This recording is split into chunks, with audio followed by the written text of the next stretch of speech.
Hey guys, welcome to LoveCast, the boys love podcast where we talk about everything related to boys love. I'm your host Pixie, and with me are my co-hosts Alexa and Kayla.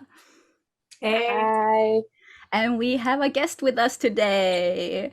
We have the TikToker, content creator, wthmong, also known as Paris, with us.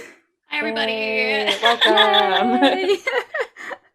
This is so exciting. Like if you're listening on podcasting platforms, you probably don't see us. So, but if you're on YouTube, you can probably know her from TikTok. You're all over the place, and it's so fun to watch your TikTok. So if someone hasn't watched you, they should. Yes, agreed. Yeah.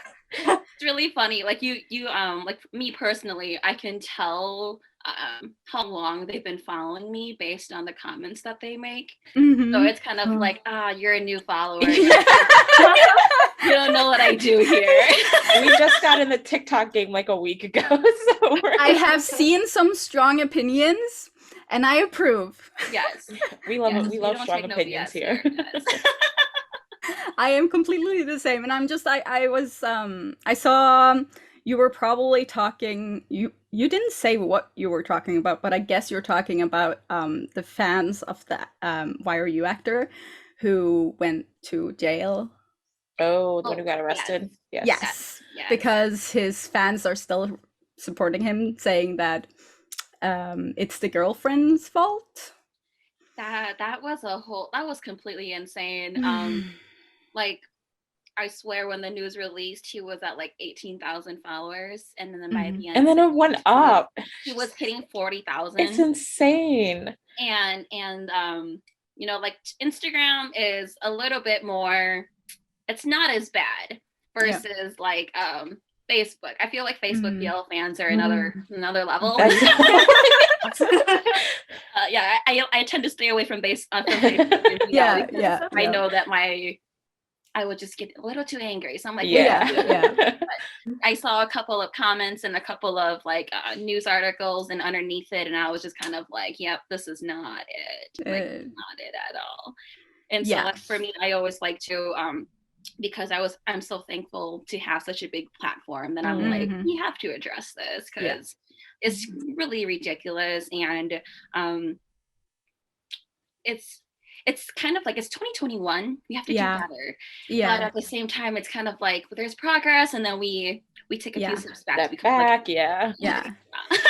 We didn't talk a lot about it, but we put out a short on YouTube just explaining the facts and telling people to not go digging for gossip about this, because this is not something you should be gossiping about. And I mean, if you're curious, just go on our YouTube and check out the short and you'll know what's going on. But I mean, why would you follow him? Oof. It's literally the pretty privilege. It really is. Yeah. Unfortunately. Yeah. That's insane. Which is why morbid in my TikTok, curiosity. Yeah, which is why in my TikTok I didn't want to say any names, didn't want to say any Instagram handles, wasn't tagging nothing. It was a lot of like, if you know, you know about it. If you don't know about it, then send any other attention. Yeah. We're fine with just knowing that it's not acceptable for fans to act like this. Same. But that's basically where I kept it, and no names were thrown out in there. So I'm like, thank you to all the followers who as well like kept the names away. It was really nice of that. Yeah. I think it's important to like just showcase that we don't need to talk in detail about everything. Like, I can understand people being curious, but once you know what's up, just leave it. You don't need anything more. It's a pretty cut case, like yeah. Okay. We're gonna do some tea time.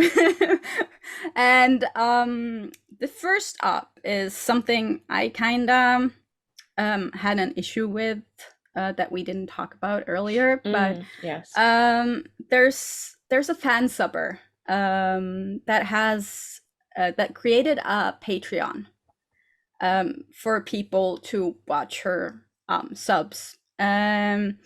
And she has like over 400 people on that Patreon and charges €5 per person. So she earns €2,000 a month. And that's fine, and that's completely fine if it was just that she's subbing shows that don't get English subs. If you know what I mean. I can kind of see that being sort of okay if it's a show that we haven't gotten official English subs for and all that. But she's also doing it with shows that you can easily get English subs for. And I am surprised that no one is saying anything. How can this be okay? 400 people are on that Patreon. Yeah, I like when you first brought this up, I was under the impression that they were just subbing content that international audiences don't have access to, because there are a lot of like smaller time things that we know will probably never get subtitles or that are blocked behind walls that we really can't access with things, even with things like a VPN. So I was like, in that case, yeah, I mean, I think that's fine because we're never going to see that stuff anyway. So, you know, those are the cases that we appreciate people subbing that kind of content. And you know, she put the time and work into subbing it. So if she wanted to charge people for that and they wanted to pay for it, then that's on them. But then, you know, I went to the Patreon and saw stuff like Together and Tarn Type and shows that are currently airing that are also being subbed and being charged for. And I'm like, that stuff is available on the internet, either for free, like a lot of that stuff is on YouTube, like for free completely for everyone, or yeah, some of it might be behind a VIP paywall or you might need a VPN. Yeah, but you're paying her. Why don't you just pay for the just VPN pay for the or VIP? something? So it's just kind of like at that point, you are taking away from a legal source that is available for international fans. And that's like where I draw the line on it, I think. Yeah, and look at it from the angle of a lot of shows will they'll gauge the success of the show by how many like views, for example, on line TV that it gets, and then might base those views off of like if they're going to do a season 2 or something else with that series. So it really hurts the series from that standpoint if you're a fan of it. Like I don't know, like if I was able to watch a show and it was accessible and I love that show, I'd want to officially support it. Exactly. And not go through like this weird random means that I don't even need to pay for because it's already free. My mind is really going towards like, what's the legality of this? Yeah, right? It's like, not legal at all. Copyright is very much a thing. Like I'm a YouTube reactor as well. And for GMM, for us to react with GMM, we have to go through hoops and hoops. Turn Type season 2, the screen was only allowed to be a certain resolution on your screen. Like there's a lot of legality that comes into that. And like when you're doing on Patreon, you're basically saying that this work is your work and basically and paying for like pay for this. You're stealing work. Like yes, you're doing the translations, but you're stealing the shows that you're translating. That's honestly where my mind goes. I don't know. Like I don't have Patreon, so I'm not quite sure like the firewalls and everything behind that as to like having the whole thing. I know that Patreon will basically, if she does ever get sued, Patreon's going to pull the whole, well, she signed a waiver claiming that it's her own work, so therefore you can't sue us. Not on Patreon, right? But that just doesn't sit right with me at all. Whether like I'm a huge advocate for legal sites and supporting. For actual views.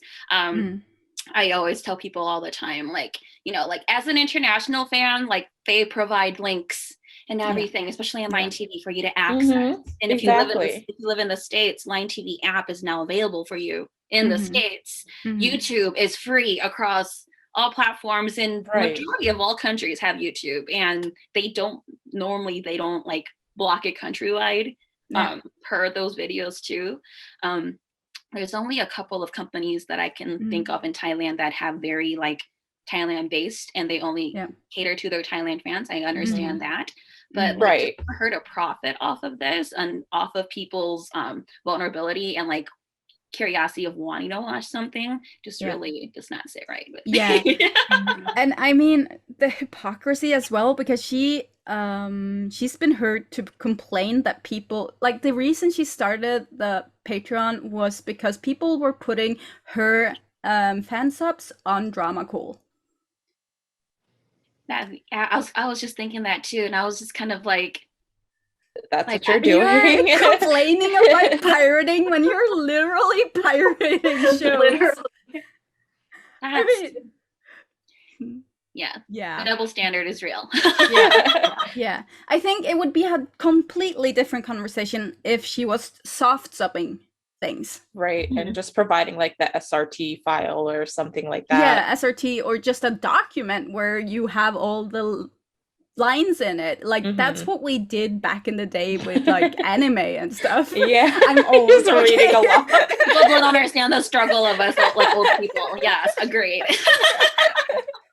So that would be a completely different conversation. But how she's doing it, it's I so want to contact Patreon and just let them know what the fuck is going on. Because it's illegal. We appreciate all translators, whether they're fan translators, whether they actually work for the company. We appreciate all of them because we know it's hard work. Yeah. But then it's also kind of like she's taking jobs away from people as well who do this for a living, and it's their livelihood kind of a deal. Like there's a reason why a majority of BLs these days are sub. They have their own already. Yeah, they have a team that works and does that as part of their job. Right. And not only that too, like I remember I was listening to one of your podcasts and you were talking about translating and how like the Thai language is just so hard to translate in general because a lot can get lost in translation. And like if you don't really understand that and you translate something incorrectly, like it could cause an issue as well. Yeah.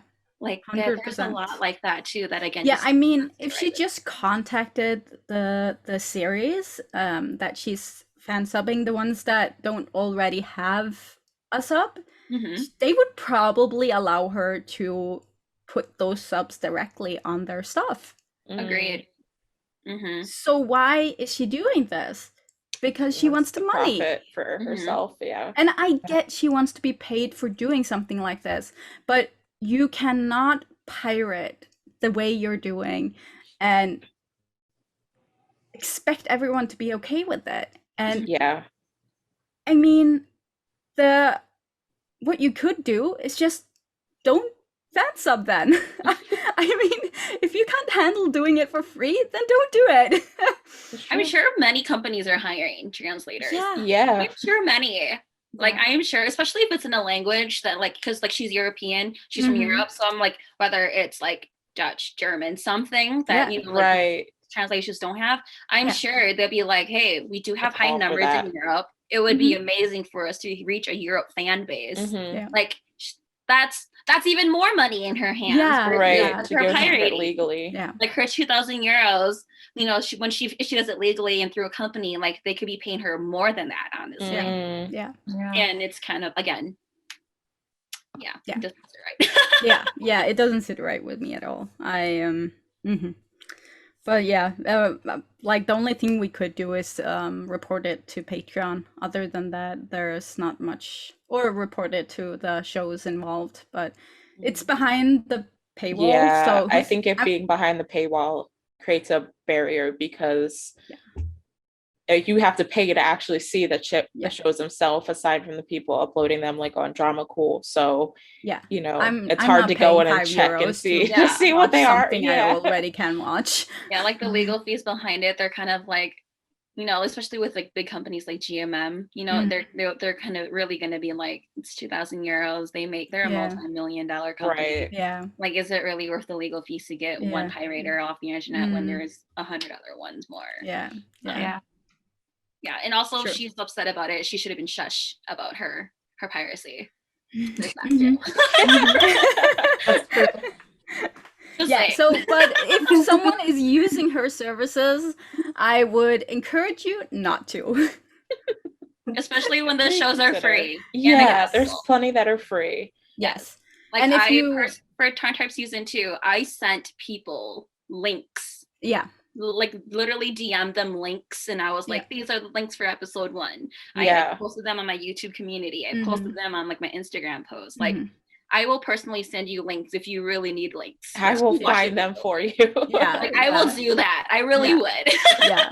I mean, if you have trouble finding links, there's always someone on my drama list that's posted like a message, thread not in the comment section, but like, a thread. A thread, yeah. And there's accounts on Twitter.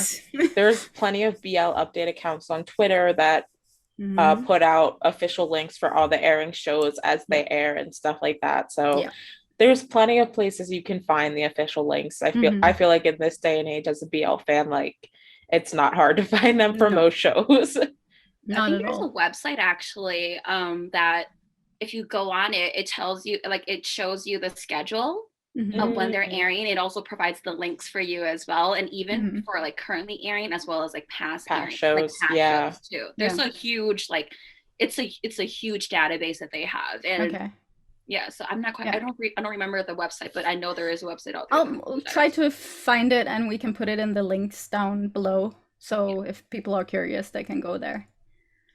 Awesome. Okay, so next story.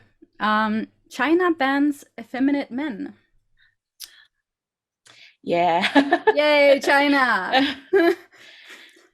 I read that news article and I scrolled, screenshot, and then I was like, wait a minute, I can just send the link. Why am I screenshotting these things? So I can like talk about it. I have a really close group of friends too, where we have really good discussions, and since we're all from different parts of the world, we all have different perspectives on it. And it's one of those things where it's frustrating, but at the same time, it's also kind of like, you can't really do much about it because it's China, you know. And it's one of those frustrating things where you're like, it's not right, but like, what can we really do about it as a national fan base sort of deal? And even as like citizens of China, like, what can they really do? That doesn't put their life at risk and at stake about it. I mean, like, we can keep people updated on what's happening, but there's nothing really to do about it. I mean, I wouldn't want people in China to risk themselves to try and change something that's not, they're gonna disappear, right? It's not that easy. So but I like that the Taiwan Ministry of Health and Welfare went on Twitter and like said that what did he say? There is no such thing as a boy has to be like this. Girls should be like that. Please love yourself. We love you. So Taiwan is really like pushing down on that LGBTQ plus support. And I think we should mention that this is like just one thing in a list of things they're trying to do specifically to increase the birth rate. Because their generation is getting older, and like, we were having a discussion about this in my Discord, and the way it was explained to me is that they like really, I guess the government is seeing that young people are spending a lot of money on celebrities, like actors and like C-pop singers and stuff, and they want to kind of like get rid of them so that they won't spend money on them and focus on like having families towards, like having families and like getting good jobs or something. So it's like all of these different things. It's not just effeminate men that they're trying to it's like they also have bunch of stuff with like no video games after like a certain time. And all that. This also isn't like it's not a new thing that's been happening in China. They've been trying to pass this and regulate this for years, but like, you know, like it pops up once in a while. in the news outlets. But like they've been trying to regulate this for the past like what 2, 3, 4, 5 years now. And honestly, when I read it, I literally went, that's their entire music industry. Like literally their entire music industry. And you know, especially this day and age with technology and such, it's just kind of like, you know, the international fan base is a pretty important fan base for you to reach out to. And again, like it's one of those things where you're just like frustrated, but you really know you can't do anything because again, it's China, unfortunately. Yeah. I mean, yeah, we can watch it play out. And because like we were also talking about how the video game limitation will impact like the esports industry, which is like they have the biggest esports industry in the world, and that's like a huge chunk of their economy as well. So I don't know. Well, like you said, all we can really do is see how it plays out and keep following the updates that come. But yeah, it is frustrating to watch knowing that there's nothing really we can do from the outside, you know, that can change what's happening. You know what this feels like? It feels like there's a bunch of old men trying to figure out a problem and having no self-awareness of the culture or how the world works anymore. Oh, kind of like the US now. I was like, that looks like in America right now, honestly.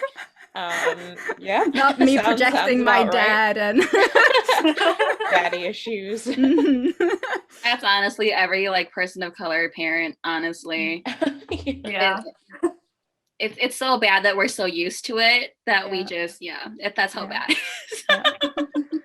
Yeah, like my dad is a very authoritative person since he's owned a business for a very long time. He has trouble giving away the business to me, who is running it right now. So I kind of see the whole situation in China kind of like he treats me. Not just like in the easy feeling of it, not the severity of it, okay? Not saying that. Just, it feels to me that there's a lot of old men trying to solve a problem and they don't know how to do it. Yeah. Sort of like in Japan right now too. There's like a really booming like old generation and they have no idea what they're doing and how to keep things going. Well, yeah, because kind of like what Paris said, and I think it's the same issue in a lot of countries. Baby boomers are getting old. That generation is going to start dying out soon, and the younger generation is not focusing on having children as much. This is why we're seeing things like the anti-abortion law that was just passed in Texas and all these kind of things to relegate people basically into the old family archetype that the baby boomers were following, and they're kind of scrambling to try and bring that kind of stuff back before they die out, is how I'm seeing it. I kind of find it like the older generations have been pushing us younger ones to work. Like, we're lazy, we get told all the time we don't work hard enough, and now suddenly when we're like, in this mode of working instead. Hard and not having families, oh no, you should stop, have a family, it's time to have kids now. Yeah, one of those things where the youth is adapting and changing so quickly, and the world is adapting and changing so quickly that like our government policies and items and people who are in higher positions with you know, power like that, they can't adapt fast enough, and they don't understand it. So they're trying to stop the adaptation from happening, basically. And it's kind of one of those things where we have to adapt or we die. So it's kind of like that's the route the world is on right now. So like, 100%. Okay, going for that fun topic. So we thought we would talk a little bit about Kim Porsche. Yes. And the new trailer. I'm gonna be honest, I didn't like it. I'm very sorry. For you guys listening, like, I don't have a problem with people liking it. I understand why people like it. Just for me, it's not a style I like, and I had such a high hopes for the first one. It really like resonated with me, the whole aesthetic of it, like the comedic parts of it, just everything just really resonated with me and my likes. That all the changes now being made it just doesn't compute. I just can't get into it. When you put out a 10-minute freaking trailer, yeah, and it's a cinematic masterpiece, it's really hard to go from that to like a normal trailer. Yeah, literally their trailer it could be a short film. You know, their trailer, honest here, their trailer was a freaking short film. Yeah. And the reason why it was so amazing was because they were like, we need to pour money into this. And then, you know, they did do that. And the issues came with it, unfortunately. And so that's the reason why they are where they are now. So I feel like it's just because the first trailer that came out was just honestly so friggin' amazing. Yeah. And like there was a little bit of everything in there. And then now, because they don't have that kind of funding anymore and all of that, and especially with everything that's been happening, it's really much of a kind of like, okay, we brought it back down to like a normal level. I really liked it, just because like it's one of those things where I've been waiting for something not school romance related. Like I just, needed something new. I get that. Yeah. Because like you can only watch so many college BLs. You really can. And so I'm honestly just kind of sitting here and I'm like, well, I already know that I shouldn't push my expectations up high, which I haven't used, because I always have really high expectations. And then but like I basically, when all the news was breaking out that there was a possible cancellation and such like that, I was really kind of just like bringing it down a notch. And then when they were bringing up the whole like, new trailer is going to be released, I was trying to just be like, okay, we'll just take it as it is. At least it's not another college BL, I'll give it that. And I'm not going to be as harsh on it as I initially was planning on being harsh on it. Yeah, I have to say, I do like the kind of like artsy, dark art house type of aesthetic. So I think under normal circumstances, I would have been really intrigued by the trailers that they've been putting out. But I think that the whole situation that's gone down so far has just left such a sour taste in my mouth that seeing the stuff that's come out about it, I'm still going to follow the teasers and trailers that come out. I'm definitely willing to give it a shot, but I think my initial excitement levels have just taken like kind of a dive. And I don't know. I just think it's hard because I don't know what would have been the best way to handle the situation that they went through. But I feel like the way they handled it, leaving it on the actors to announce leaving and continuing with the project and not really ever giving any official word of what was going on. I don't know, just the whole scrambling that everyone's been going through for weeks and weeks trying to figure out what the heck was going on with Kim Porsche has just kind of left such a weird feeling for me that I can't feel as excited about it as I used to. Yeah, I mean, I feel like it wouldn't have mattered what kind of style of trailer they'd put out, because people were in it for, I feel like, the actors mostly. So if you're kicking out everyone that everyone was excited about, then it's like you could put out the most beautiful trailer ever. And I did, honestly, I think I like the new trailer more because I do like the artsy kind of like indie A24 film style. But me and Kayla are similar in that way. It's just like, it's not the same. It's just not the same. And my expectations, like you said, I have them lowered now because I know that the same people aren't in charge of it and running it. So I'm like, well, how good is this really going to be? Because having a nice trailer is one thing, but you have to deliver on the series itself. Yeah. And also with that too, it kind of reminds me of GMM and their 1,000 Stars, Tale of 1,000 Stars. The poster and the teaser 2 years ago. 2 years ago. Initially, yes, right? And then it never came. And we were like, what is happening? And then they changed Chief Pupa's career. And we were like, what is this? Yeah. And then they changed the title. And we again were like, what is happening? It's kind of like that, where they feed you something and you're ready for it. And then all of a sudden they're like, oh, by the way, it's not this, it's actually going to be this. And then it's going to be, and you're just kind of like, what is happening here? Yeah. I really enjoyed A Tale of a Thousand Stars. I'm still going to call it A Tale of a Thousand Stars. Like, fight me if you don't like it, whatever. I'm never going to call it A Thousand Stars. You know, and it's just kind of like, you know, those things like that, where it's just like you had such an expectation for it. And then as like things keep changing and you're just kind of like, it doesn't have that original feeling out there. It'd be like, it's going to be this. And then they kind of keep changing it to something else. And you're just like, And I think Filmania spent so much time promoting the cast, having them do IG takeovers, having them do reaction videos to the trailers, you know, putting out TikToks with all the pairings, that the fact that so many of that original cast is no longer part of the production.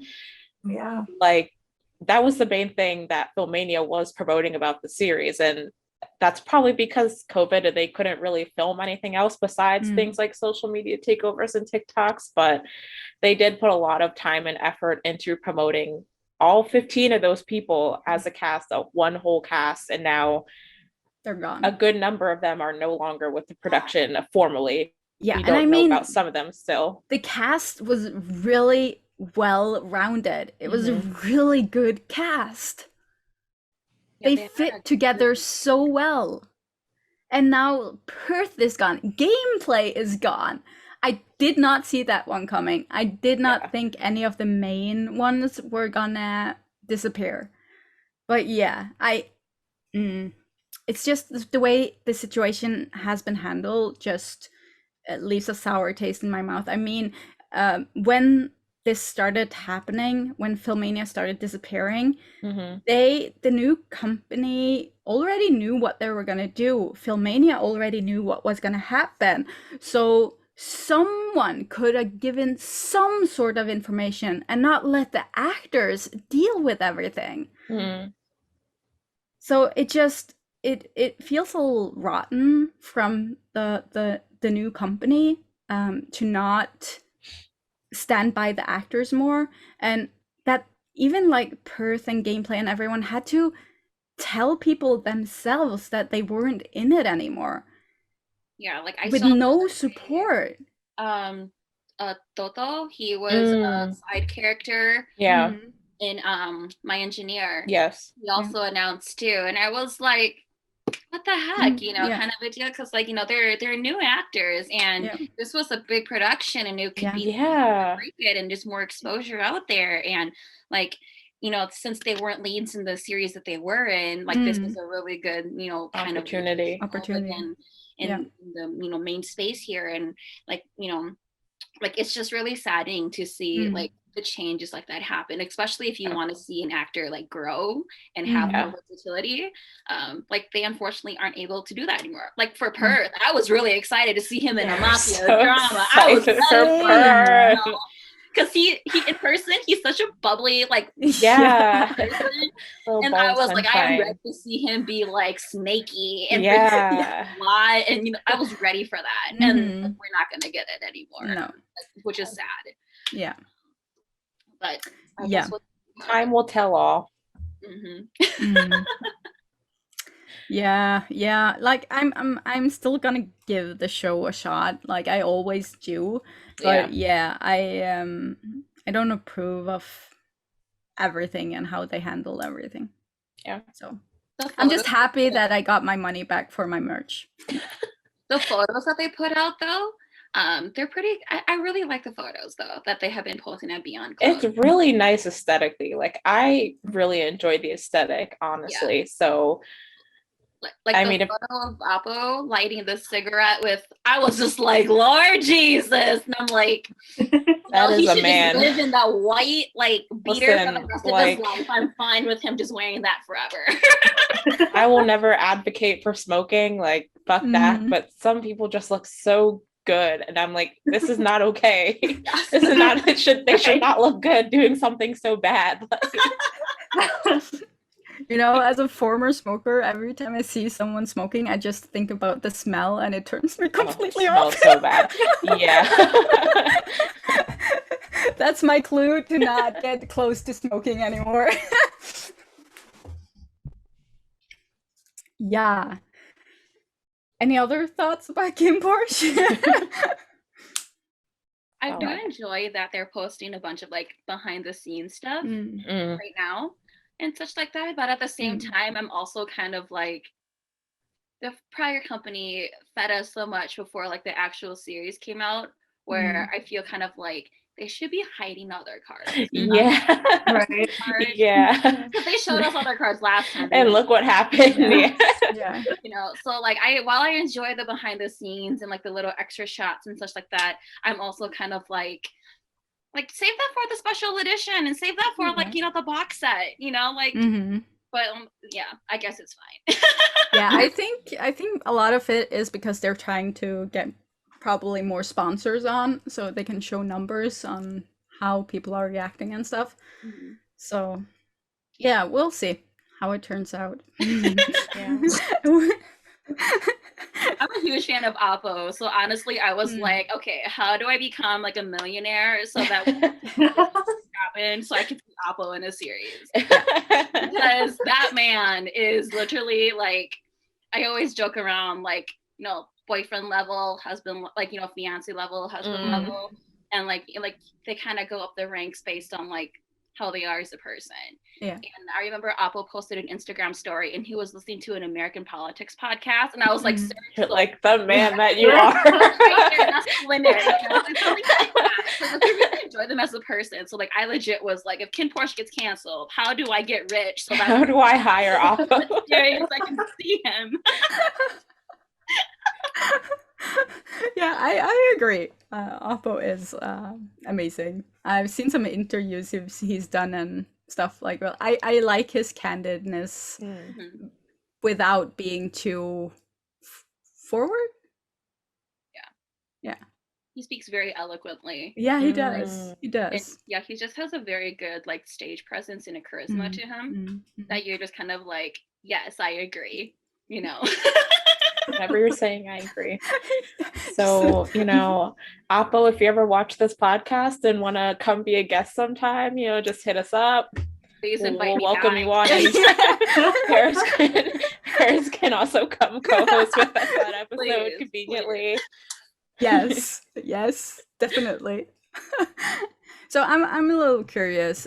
How did you end up becoming like a BL content creator? This is a really funny story. So one day my friend sent me an Instagram photo and she's like, this man is so fine, Paris. And I was like, oh, like I like looking, you know. Instagram, like you know, I opened it up. She sent me Taiwan. And I was like, oh, he's very attractive. And I'm like, follow. You know, and like when you follow like a new person on Instagram, they pop up on your feed a lot. Yeah, the top of your feed. Yeah. Along with that too, it was right when they were doing promotions. They were starting to do promotions for Dark Blue Kiss. So like, and because they're Thai actors, they post like every day. So like, you know? And so I followed him because of that. And then maybe like a month or two goes by and like I, you know, keeps liking his post. So the algorithm is like, she like seeing this person. We're going to keep I see he posted a trailer of Dark Blue Kiss and I was like, oh, he's an actor. It was just so unlike me because like I'm such a nosy person that like if I see something or someone that I like, I'm like, I want to know everything about you. And then I didn't like do that. I was just kind of like, he's good to look at. He's a good like refreshing on my feet, you know. And so when I saw the trailer, I was like, ooh, he's an actor. Gotta see what's going on. And I click it, and then I went, oh, it's a Thai Licorn. It's a series. Yeah. I went, oh my god, it's a gay series. And I was like, what is going on here? You know. And my interest was piqued, and I was like, what is this? And at that time, I was actually on Tumblr. I was a C-drama like series like blogger. I would basically do like reviews on Tumblr and such like that. Right. And so I saw the trailer, it piqued my interest. I hopped onto Tumblr and I wrote down, hey, just randomly found this, really curious, like, where should I start? Tell me where to start, tell me what I should avoid, please. And I was like, I will compile a list of everything that you guys tell me to watch. And that post that I did like blew up. I think as of right now it has like 7,000 notes on Tumblr. Oh, wow. And like a bunch of people were commenting, they're like, oh my God. And then they're like, you should watch this and this and this and avoid this and this and this. And I was like, there's a whole community. Like I never knew. And like I grew up watching like Asian series. Like out of I've been watching them. But like I've never watched a lot of, like I watched LGBTQ plus like films and such, but I never knew that Asia had a market like this at all. And so I was like, oh my God, there's so much. And so basically I was like, you know, I was given the list, and then Dark Blue Kiss aired. And so I was watching Dark Blue Kiss. And then because I'm a very impatient person and I can't handle weekly releases, I was like, I need something to fill the time. Right. Because at that time, you know, new GMM fans these days don't understand our struggle of when the series releases on a Friday and the subs don't appear. Don't come out, yeah. You watch it twice because you're like, you want to see what's happening, so you don't see spoilers, even though you have no idea what they're saying, you know? Yep. And then you watch it Sunday again when those subs appear. When the subs are out, yep. So like, just during that time, I was kind of like trying to fill the void of like, what do I do? What do I watch? Because like I was really interested, and I was like kind of like, holy crap, there was a lot of response and there's a lot of people, and I'm like, this is a thing, and I never knew it was a thing, and I was like, what is going on here, you know? And so I basically like Googled history, and I'm like, okay, we'll start from the very beginning. So I watched Dark Blue Kiss, like for the first like 2 episodes, and then I went like history diving, and then I was like, oh, Lovesick, you know? And so wonderfully at that time, Netflix put Lovesick and SOTUS and etc. on Netflix. Nice. So I was like easily accessible. So I watched Lovesick, and then at the same time I was like, oh my God, there's other countries. And I'm like, Taiwan, Japan. Again, it was all new to me. And so then I watched, you know, the history series, History 1, all the way through. And then, you know, basically I kind of did that. And then I remember it was episode 4 of Dark Blue Kiss. I was watching it on YouTube, and then I saw a little thumbnail of 2 men. And I was like, what's this? I'm like, you know, click, and it was Mew Golf. And so it begins. And that's when I was like, oh, you know, there's another one airing. So I pop up on Tumblr, and I'm like trying to like read people's reviews and etc. on Turn Type, and they were you know, the first couple of episodes of Turn Type were very not it. You know, so I was reading a lot of mixed reviews. I was reading a lot of people were like, I dropped it. I was reading, and other people were kind of like, we're going to wait to see how it develops, kind of a deal. So I'm like, well, I have time to waste, time to spare. I don't sleep anyway. So I'm like, we'll watch it. And so then I started it, and then I basically binged up to the 4th episode, and I'm like, okay, I'm really kind of glad that I didn't watch it when it was airing like right away, and I wouldn't be influenced by everybody else's opinion. Same. Right. And then that's basically how like the whole BL jumping started.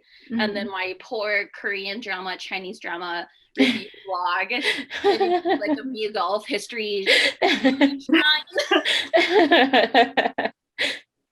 It's so bad, like literally like their entire timeline together is like that's just my Tumblr now, and I often forget that I have Tumblr, but like it's basically now just a photo dump. Like whenever I find really cute photos of Mew Golf that I like, I just throw it on my Tumblr, so that way I'd be like, I know where to come find it. Yeah. But that's basically how it like happened.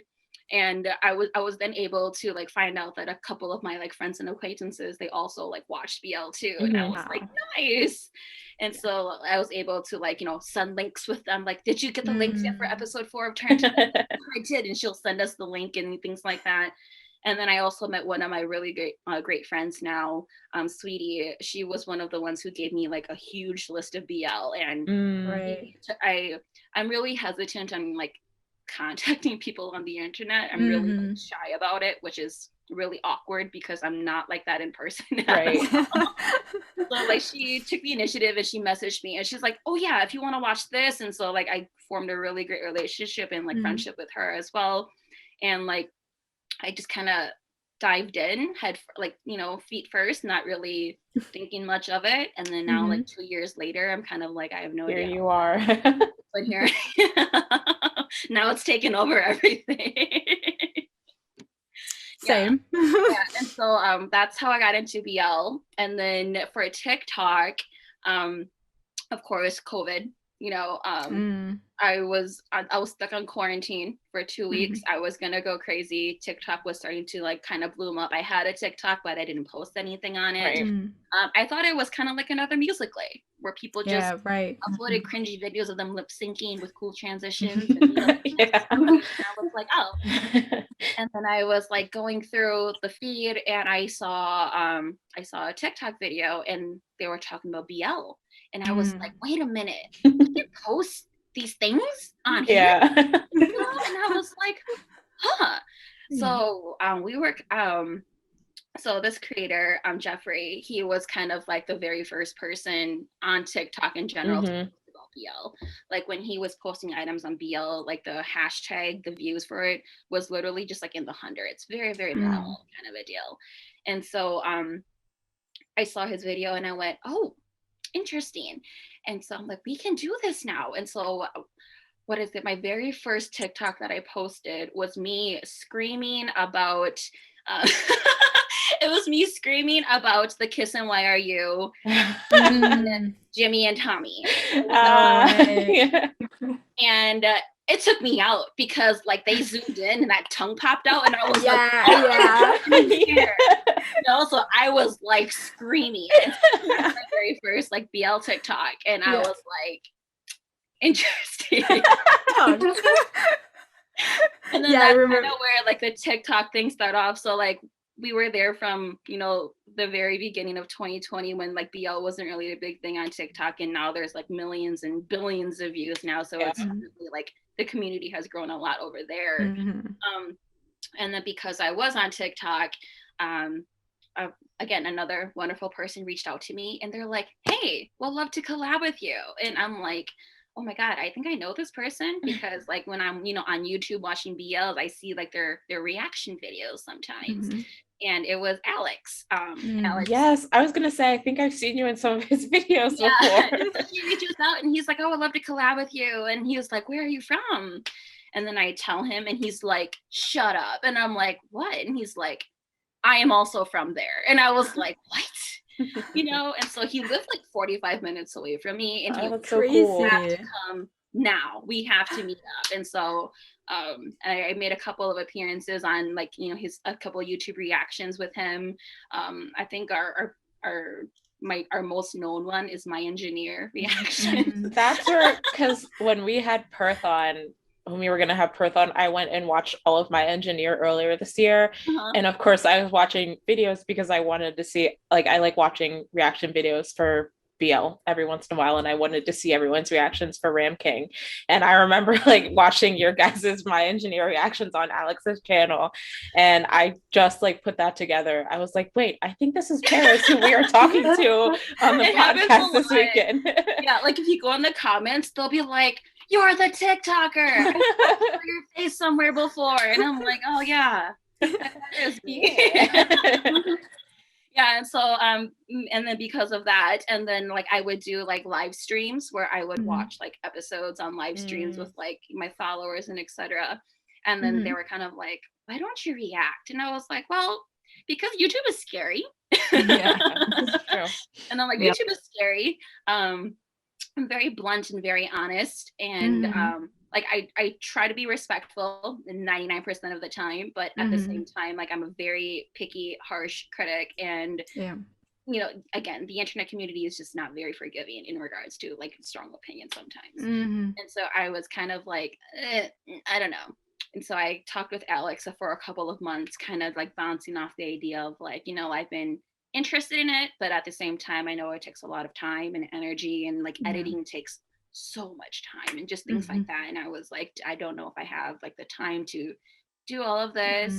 And he was kind of like, well, like, you know, reacting to BLs is kind of fairly new on YouTube right now. Like still, like it's enough where there's a lot of reactors, but it's not to the point where there's like it's like oversaturated. Oversaturated of it. He's also like, and also you're like an Asian girl from the US, and there are no Asian reactors from the US. Yeah. And he was like, that's also a very good like thing for you. And I was kind of like, oh yeah, you're kind of right there, because a lot of the Asian reactors are like from Asia versus well, in the US there really isn't much any, because also in the US BL isn't really mainstream yet at that time. So I kind of put a little video out there, and I was like kind of questioning like, you know, how do y'all feel about this? A lot of the fans were like, yes, we would love to subscribe. And so I was kind of like, okay, well, we're diving in and we'll kind of see how it goes. And then that's kind of how the whole YouTube thing started. Right. So again, from there, it just kind of like whirlwind, because when I started YouTube, Game Boys was still airing. Right. I started with Game Boys as well. And so, and then basically, I think Gaia Superlicola was my very first series that I actually completed on YouTube. Yeah. And like that just blew my absolute mind. And so, again, just very thankful for like my experience and everybody that I've met along the way. They've been very loving, very helpful, and you know, just really there when I need something. So that's a little bit of the history. No, that sounds really exciting. Thank you to Taiwan. Thank you to Taiwan, the one who started it all. I actually couldn't finish season 2 of Third Type. And I loved the season 1. I loved season 1. I just couldn't deal with the whole plot of them not trusting each other after such a long time. It just put me completely out of it. It was so unrealistic to me that I couldn't watch anything. I was upset at like the Uno reverse card on their personalities and their growth. I was so upset over that. Never in my life, out of all of the series that I've reacted to, never in my life have I swore or like gotten so irate. Well, Turn Type season 2. Which is again hilarious, because like I'm such a huge Turn Type fan. So they were kind of like, oh my god, she's really mad. Because like Tarn's character was, I was like, you're like a child. Why? What's going on? Kind of a deal. I really enjoy Type's character. I was like, yes, this is supposed to be the growth you have as an adult. And Type had that. And I felt like Tarn stayed stagnant in his college years. And I'm just kind of like, bro, this is not we gotta move on. And then was it episode 10 when they kidnapped Fiat? Yeah, I didn't get that far. I was mad. Like, I remember seeing clips of that. Type was making such great character growth and development, and you know, and then that just like set him back. And I was like, why would you do that to him when he was doing so good? Like so good, you know. So I was so upset. And like when they announced season 2 and they announced that the original production team and the director wasn't going to be doing season 2, I was kind of like, you know, Lord. Like in my mind, Pete is a freaking god. Like he does such a great job with all of the things he's worked on. Like he's a lovely writer. Like he's just really good.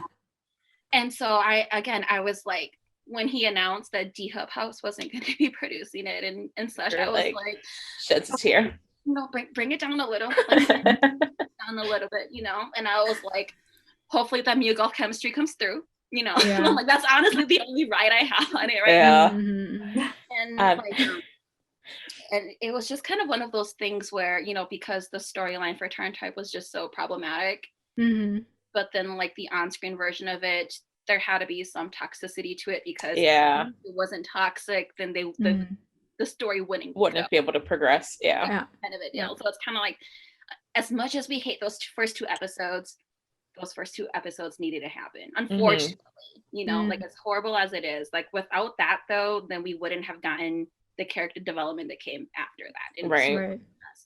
And so, and I know that like PT was very vocal about like cutting out useless scenes and things like that. Which the new director, with him being so young, I felt like he didn't do that with right. Because I was like, do I really have to watch Leo and Fia buy shoes for 5 minutes? Right. Oh my god, the way they drag scenes on sometimes, it's just and like I was like, why are we shooting this scene at this angle where there is a freaking kitchen vent that blocks off the top like third of the screen, and just things like that, you know? Like, why do we have this? And like, you know, I like, again, I'm a very critical person. Like, I do this for every series, but because again, it was so special to you. It was more critical than normal, but like I am that person. And so like a lot of people were very like, oh my gosh, you were really, really harsh. And I was like, well, that's how I am. 99% of the time. I think it's honestly, I think that kind of thing is refreshing because there are a lot of reactors, I think, that sugarcoat their reactions to things. And this is in reacting as a whole on YouTube. Like I see it in K-pop all the time. You know, they feel like they have to sugarcoat their reaction to things to keep their audience happy because, of course, no one wants to see someone in their comments complaining about how you hated their faves comeback or their favorite series and stuff like that. So I think a lot of the times we don't see people being as candid with their criticisms and negative opinions. So like I, for one, look for reactors that are like that. And I find it a lot more refreshing than the typical, oh, this is cute. Oh, they're making out now. Like, that kind of stuff. Like, don't get me wrong. Scenes are definitely steamy. And like you appreciate them. Good at that. But at the same time, I'm kind of like, is this third one necessary? How many times? You know, and again, it was a drastic thing because like in Turn-Type season 1, like everything was a build-up and had like there was a plot point for it. You know, like it showed like their growth into like their relationship and, you know, the comfortability and like Type becoming less of Type and becoming like a better version of himself. Well, season 2 was just like hot scenes. We were kind of promoting it like it's going to be so spicy. I legit was like, I am very nervous for season 2. I kind of I kind of don't like it when they focus too much on fan service. That's why like I loved YRU until they got like problems with filming because of COVID. And it's just pure 3 episodes of Spider and Tudor having sex at the beach. Anytime someone tells me that YRU is their favorite BL series, I ask them one question, and I loved seeing their face when I asked them. I go, what was the plot? Right? and they go, I'm like, you just like this month. You can say it's fine. It's fine. But what was the plot? Like, okay, we went on a little tangent, but what I was gonna say earlier, we do that all the time here. I think one of the reasons why I like Don't Say No is because I don't know the story from season 2 of Type. I've seen so many people who are like, I hated Fiat so much in Type too. Like it's hard for me to love him in this series because I guess his character feels a lot different for people in this series compared to Type 2.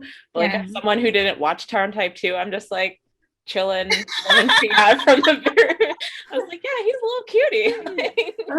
Like when you Leo Fiat in Type season 2, it honestly became the Leo Fiat story. Like it really wasn't focused on Type. Like there was way too much Leo Fiat, honestly, in Type season 2.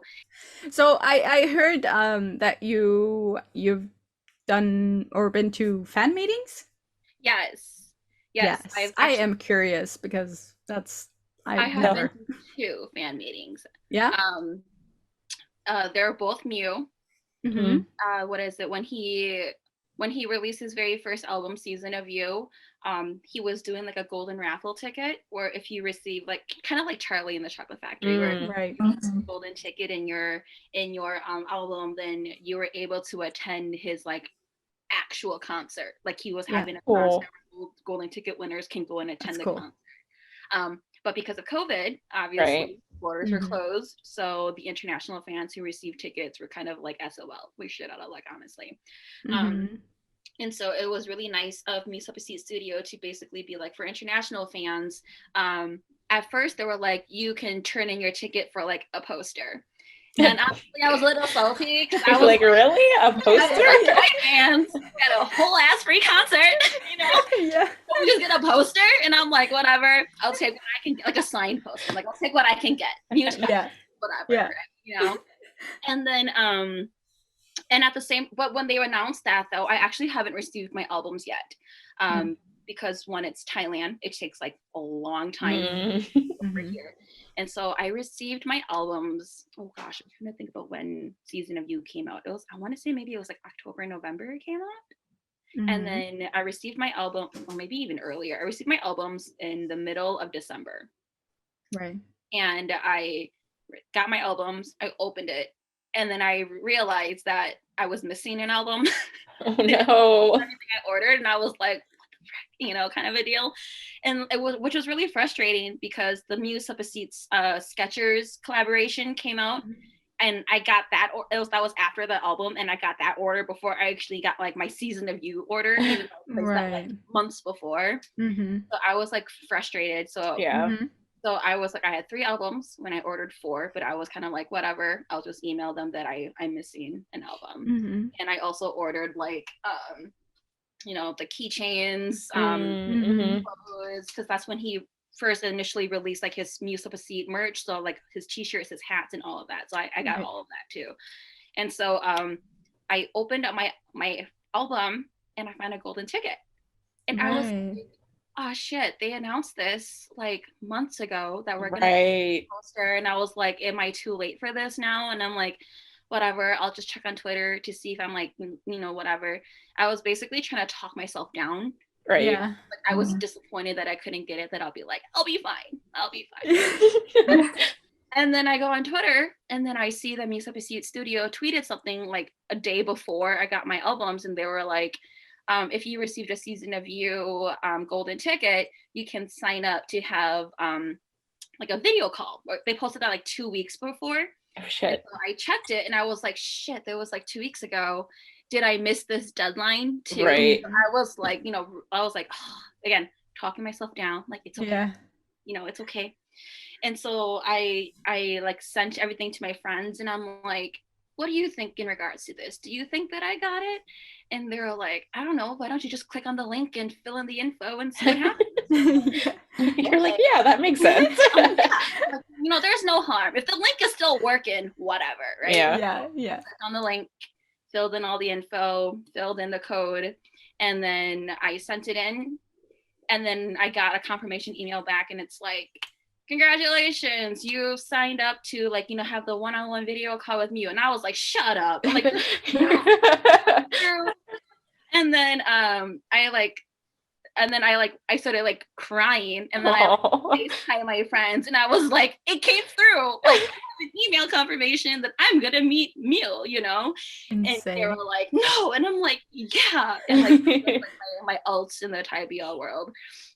And so I was sending them videos, and the video that I posted on TikTok was actually one of the videos that I sent to my friends, because like the end of last year was super, super hard. Yeah, I had to go to a funeral. Like right at the beginning of December there, and just because of like the pandemic and everything in general, like things are starting to like add up. On top of that, I've been posting TikToks for like 8 months straight without like a break, and it was just like mentally exhausting and draining.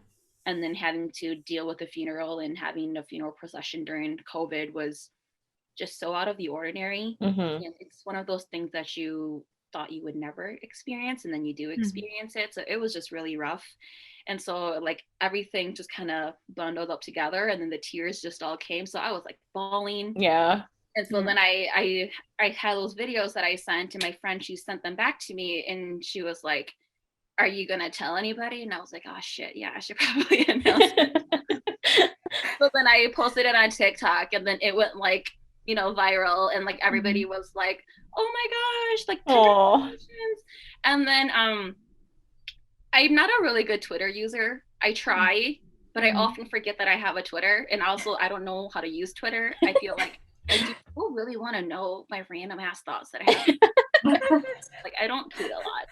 And so I actually found out that someone found my video on TikTok and they threw it on Twitter. Oh, and did it go like, viral on there too? So Twitter went viral as well.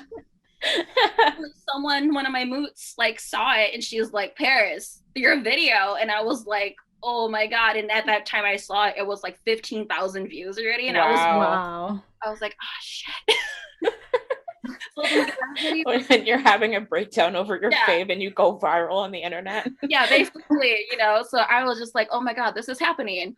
And so since they tagged me, they were like, oh my, and so the original poster, she saw the tag, and then she messaged me, and she's like, I didn't know you had a Twitter. I'm like, she apologized for posting my video on Twitter without like consent and etc. And I'm like, that's totally fine, whatever. And so she like kind of tweeted underneath it, and she's like, yeah, what the mong is kind of, you know, the owner of the video and etc. And so like I was just like reading through all of the comments and things like that, and like there was a huge amount of people that were like, congratulations. And like, the ones who knew me and knew that I'm like completely obsessed with this man were like, this was like fate and meant to be. And then for the ones who had no idea, they were like, why is this girl crying? And so like that was like the whole process. And it was so that happened in like mid-December, and then at that time the video call was near at the end of December, so it was right after Christmas but right before New Year's. And I that day was the most hectic day of my entire life. I had to go get my hair done. And so I had to drive an hour to go get my hair done at my friend's place. And then I drove back, and then I come back to see that my bedroom was completely disheveled and in disarray. Because my beautiful lover decided to rearrange her bedroom. And I was I'm like, I have to meet the man of my, like the love of my life on video call in like an hour. And now I have to like, I can't get ready because I have to like clean up this mess because he's going to see me back in my room, you know? So then I like haul ass, clean my bedroom, I get ready, and then I'm like, don't bother me, I'm gonna talk to him, like leave me. You know? You don't exist for this period of time. Like, right now you're nothing, it's fine.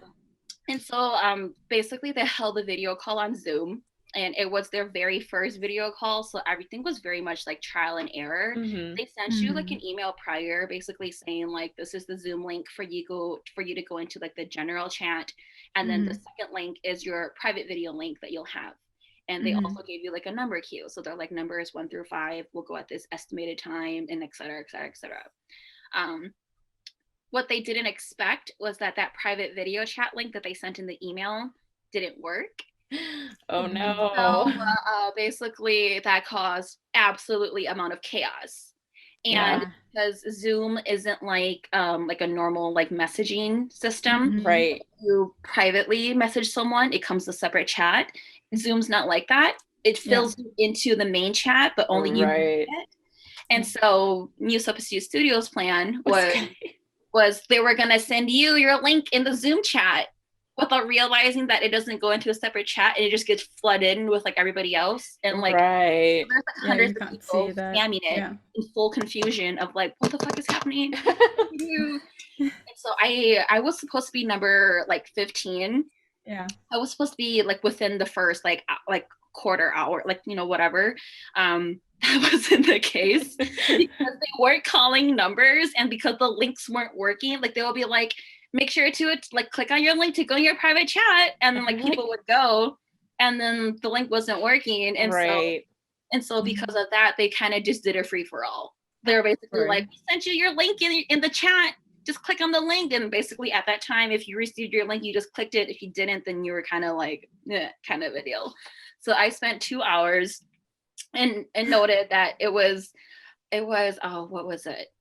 It was 9 a.m. for the no, it was like 10 a.m. for them, which is like 9 p.m. my time. Yeah. So like I didn't get to see him until like almost midnight. Wow. He didn't return until almost midnight, even though I was supposed to be like number 15.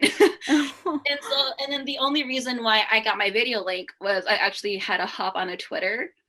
And so I messaged another girl who I saw that she won a golden ticket too. And I was like, do you have any idea what's happening? And she was like, no. And I was like, great, we're bullshit out of luck.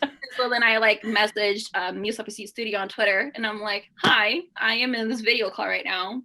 I don't have my link. None of the links are working. The group chat is flooded, so I cannot scroll through the hundreds of messages of people. And I sat there and waited. And like 10 minutes later, they're like, oh yeah, they sent me the link to the Zoom. And I'm like, awesome. And then like I clicked on it and I just kind of sat there and waited. And like when we were in the waiting room, they were telling us that like we shouldn't record, we can't record, and things like that. And I was like, I'm gonna follow the rules because I don't want to get blacklisted, because I want to meet this man in person, and I'm not cutting no chances of not meeting him in person. You know, like I would be pissed if I got blacklisted because I recorded. Right. When I was to one person, they're like, you recorded when you weren't supposed to. Black. And I'm like, you know, so I was like taking no chances. None. Zero. None. And so like it was my turn and I went in and I did not cry. I was wow. not cry. I actually had like a full-blown like actual conversation with him. Nice. And like the thing that kind of sucked about it is we only had 2 minutes with him. And like the first 30 seconds is him asking for your name, so that way he can write it out on a whiteboard to make sure that he spelled it correctly. And then that was put on to sign the poster. So but the first 30 seconds is like that. And then basically we just kind of started talking, and I was telling him about like how I'm a really, really huge fan of him, and like I am a TikToker and I make a lot of TikToks in regards to like Thai BL, and that like a lot of my content is based around him as a person. And he was like, me? Like you make me? And I'm like, yeah. Sounds too much about you, but and so I asked him if I can show him one of the TikToks that I made. And he was like, yeah, I would love to see it. So I'm like, okay, cool. So I show him this TikTok. Let me pull it up here. There was a trend on TikTok at that time. It was the song My Boo with Usher. Yeah, that song, I know that one. Kind of like you would film yourself and you would transition to your boo being like your whoever. It could be like a fictional character, an actor, whatever. And so of course mine is Mew because I was that person. So this was a TikTok.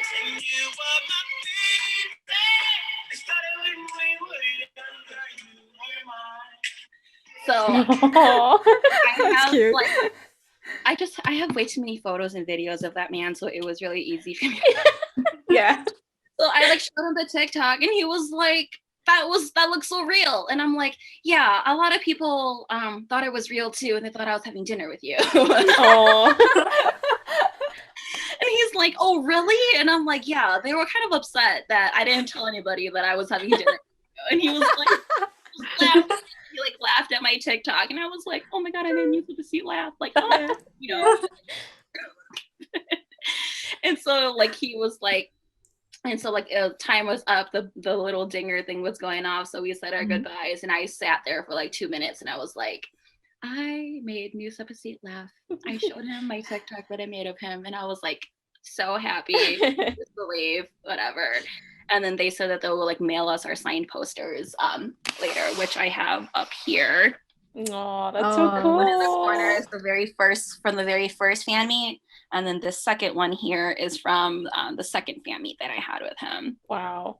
Yeah, that's amazing. And so a couple of months after that, I did a little series on TikTok about like everybody was asking me like, oh, how did it go? So like told them about the process, told them that like the waiting time was chaotic as hell, and it was just like you were so stressed out that like when you finally got to meet Mew, it was kind of like a blur.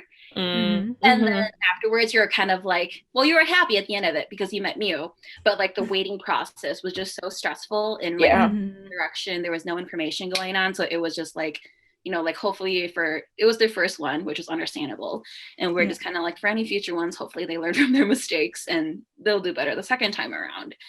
And then a couple of months went by, and then they posted online again. They're like, hey, for those who missed the very first like video fan meet, you have an option again to attend the second one. And I sat here and I was like, I actually got a second golden ticket. Oh. I was like, oh my God. I thought that I was going to keep it as like memorabilia, but like now I can actually use it. And I was like freaking out. And I was like, oh my God, like I'm going to meet him again. Signed up, got the confirmation. And I was like, this is exciting, y'all. Like, I'm going to meet him again. And I was kind of like, should I re-dye my hair so that way it looks like how he met me the first time, so that he like recognized me and things like that.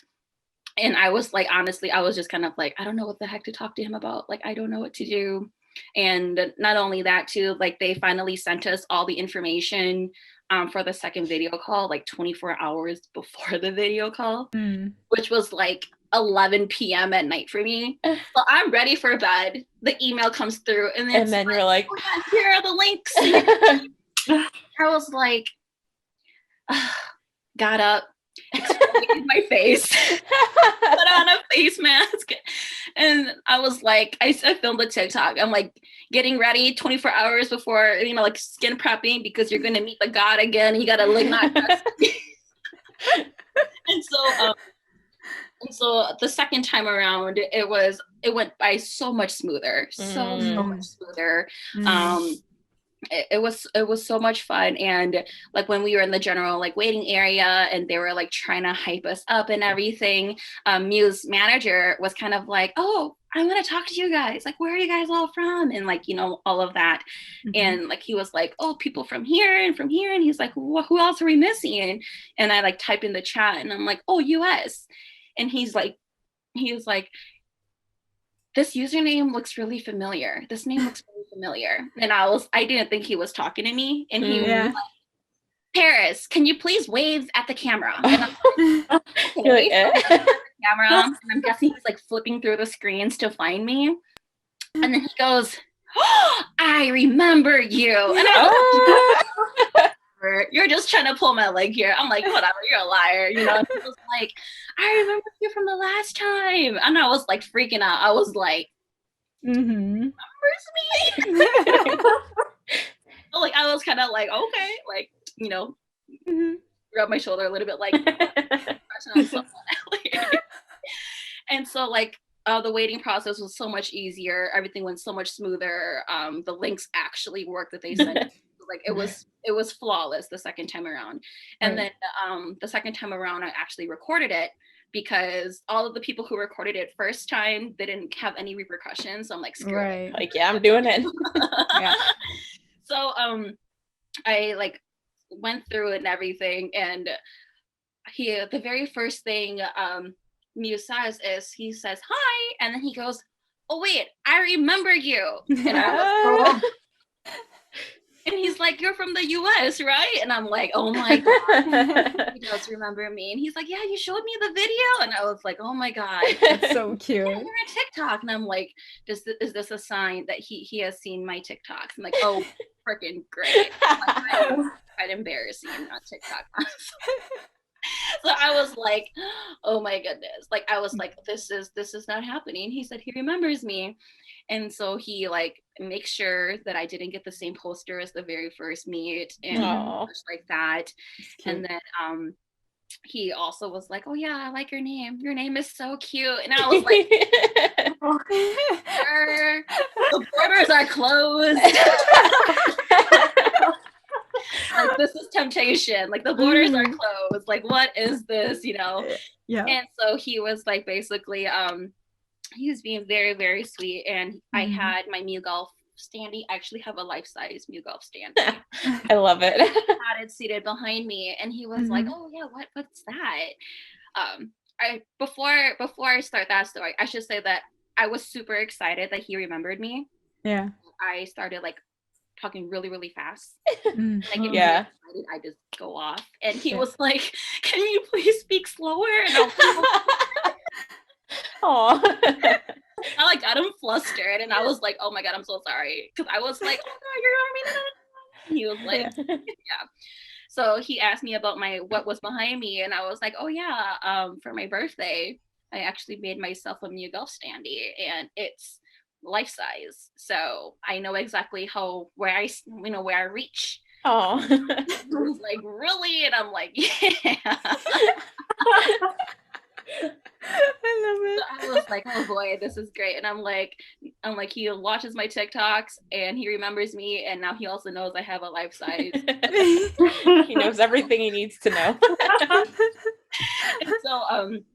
And so like I was like, it was so amazing to meet you, huge fan. And I was like, all of my TikTokers, like followers, they also say hi to. They were really ecstatic for me to like meet you again and such like that. And so I just kind of like wished him to have like a great year, basically to keep pursuing the things that he loves. He's so like, he's such a nice person to talk to. Mm. Like after you get over the initial like freak out of like, oh my god, it's me, Yeah. have a conversation with him. He's actually he holds a conversation like very, very well. Yeah. And like if you don't start saying something, he'll like jump in and he'll ask something. Like he'll make sure that's so nice. So he's really, really good with that. Mm-hmm. And so and then like we said our goodbyes, I got off, and then I had the video and everything, and I was like, Mew says he remembers me. And I'm like, That's this awesome. is gonna be the biggest flex of my entire life. Like nice. And I'm like, you won't notice me on Instagram or anything, but he says he remembers me, and I'm like, that's all I do. And he said your name is cute. I know that's like your handle, like your Twitter display name and stuff like that. Yeah, he said Paris is a cute name, so I was like, it's a win.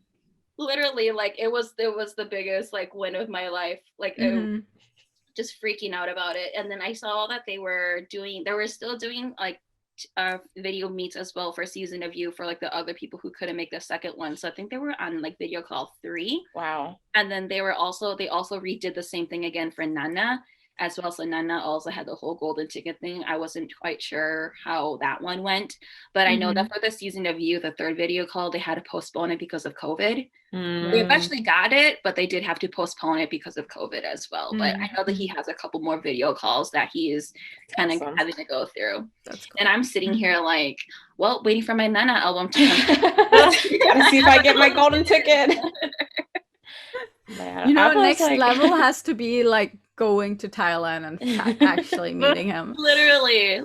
Like so I was just kind of like, waiting for that like physical concert, because I told him I'm like, can't wait for the borders to open up so we can like see each other. And he's like, yeah. You're pulling on my leg and you need to stop lying to my face, because I he's feeding the Lulu. Like I always say, you could be delusional, but we have to be respectful at the same time. Yes, exactly. Yeah. Well, this has been so much fun. We're nearing 2 hours, so we should probably. It went by so fast. It went by really fast. Oh gosh, that's insane. Yeah. Thank you so much for joining us, Paris. It's been an absolute pleasure. Yeah. Thank you for having me. I was really, really excited when I got the message. I was like, oh my gosh. And then I literally was kind of like, I need to go look. So of course I went like snooping already. And I was going through your like list of like all the group video titles, and I'm like, they have really good discussion pieces on there. Yes. A lot of Thank you. That people don't want to talk about because they want to remain in the good standing of fans. I'm like, they address and they talk about things that need to be talked about. And I was like, oh, I am excited. So I started from the bottom, and then I worked my way up, and I read up, and then I listened to everything. So I was like, wow. Oh, that's so cool. Thank you. Yeah, I like watching our first episodes. I recently had to do it to make highlights out of it, and I'm cringing so bad. We've come a long way. Yeah, say that much. It happens. Yeah. I do the same thing with my TikToks. I'll be like, oh my god, like What happened? Who was I?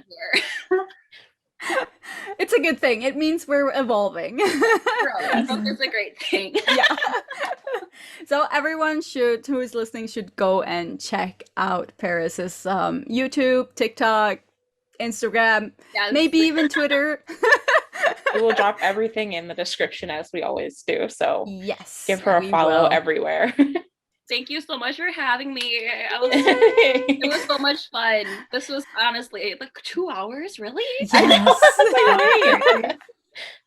This is great. I was like, why is my lighting getting so weird? It's like, it's getting dark out. That's why. It's almost midnight here. It's good. So for everyone else listening, make sure to like the video and subscribe if you're on YouTube. And if you're on any podcasting platform, leave a review. And check out our social media and our Patreon for exclusive content. And our Discord, which is very fun. Yeah, thanks for listening, guys, and we'll see you again next week. Bye. Thank you again, Paris. Thank you, Paris.